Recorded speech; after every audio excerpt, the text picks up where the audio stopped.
C'est vous Daniel, bah mission s'il vous plaît, s'il vous plaît.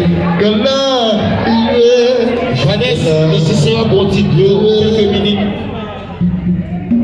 Et au litère. Et puis je vous bloque tout. Litère pas au pas non.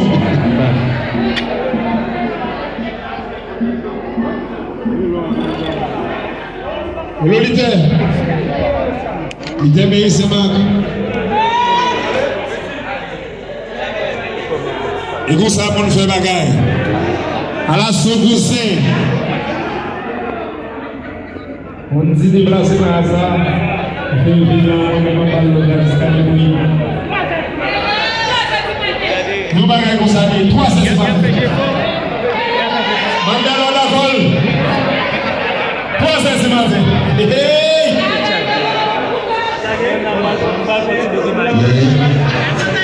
On est dans mon été. Si mon âme vient là. Ils vont. Pendant, public là, nous là pour 3 cm. Oui, monsieur, allons là, et puis tout ce qui a pour nous avoir dans la vie. Écoutez-moi mal. Mais là, oui, tout le monde avec nous. Et puis Magdala avec pas bien. Natacha avec pas bien. Marie-Célise. Et moi avec moi, maman. Oh, maman.